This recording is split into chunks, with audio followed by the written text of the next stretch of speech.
नमस्कार देवियों और सज्जनों, हम फ्यूजर्स बॉयज अपना नया रोमांटिक प्रेम कहानी वीडियो प्रस्तुत कर रहे हैं। आशा है आपको पसंद आएगा। आरव एक शांत सा लेखक शिमला की उस छोटी सी कैफे में हमेशा की तरह अपने नोटबुक के पन्नों पर कुछ लिखने में मशगूल था। ठंडी हवा में उड़ा हुआ चाय का सुगंधित भाप जैसे उसके शब्दों को और भी जीवन दे रहा हो। हर सुबह वह यहाँ बैठता, कला और साहित्य के संसार में खो जाता, जबकि उसके चारों ओर लोग अपनी जिंदगी की भागदौड़ में व्यस्त थे। उसे किसी की परवाह नहीं थी। उसकी कहानियां, वो जिनका कोई पाठक नहीं था, उसकी दुनिया थी। एक दिन मीरा ने उस कैफे के दरवाजे को खोला। उसकी आंखों ने सुबह के सूरज की चमक थी और हाथ में रंग बिरंगी पेंसिलें। जैसे ही वह आरव के पास बैठी, दोनों के बीच एक अनकही कड़ी जुड़ गई। उन्होंने कला, तन्हाई और अपने सपनों पर बातें की। वो बातें जैसे बर्फीली सर्दियों में आग की लपटों की तरह थीं। समय के साथ उनका प्यार नाजुक एहसासों पर पनपने लगा, बिना किसी वादे के। लेकिन एक दिन मीरा अचानक गायब हो गई।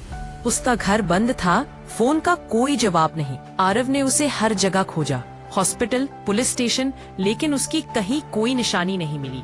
सिर्फ एक खत था जिसे उसने अपने कमरे में छोड़ दिया था। उस पर लिखा था, माफ करना आरव, तुम्हें सच्चाई तो जाननी चाहिए, लेकिन अभी नहीं। वक्त बीत गया और आरव अब एक मशहूर लेखक बन चुका था। उसकी हर कहानी मीरा के नाम होती थी, उसकी यादों में बसी हुई। एक दिन मुंबई में उसकी बुक साइनिंग थी। वहाँ एक औरत लाल साड़ी में आई, किताब उसकी ओर बढ़ाई और पूछा, साइन करेंगे? आरव की नजर उस पर पड़ी और उसकी धड़कन थम गई। वह मीरा थी। हल्का सा मुस्कुराते हुए उसने कहा, तुम्हारी हर कहानी पढ़ी है मैंने। आरव की आंखों में सवाल थे, तुम चली क्यों गई? मीरा की आंखों में आंसू थे।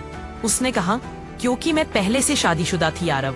मेरा पति कैंसर से मर रहा था, मैं उसे छोड़ नहीं सकती थी। आरव जैसे पत्थर सा खड़ा रह गया। मीरा ने कहा, वो 2 महीने बाद चला गया। मैं तुम्हारे पास लौटना चाहती थी, लेकिन तब तक तुम मशहूर लेखक बन चुके थे और मैं सिर्फ एक अतीत। आरव ने धीरे से कहा, तुम मुझे सच बता सकती थी। मीरा ने उसकी हथेली में एक छोटा लिफाफा रखा, वो सच्चाई जो मैं तब नहीं दे पाई। आरव ने जब लिफाफा खोला, अंदर एक पुराना अल्ट्रासाउंड फोटो था। पीछे लिखा था, तुम्हारा बेटा आरव, नाम रखा है अयान। और यही कहानी खत्म हो गई, ठीक वैसी ही जैसे आरव की बाकी कहानियां, अधूरी मगर अमर।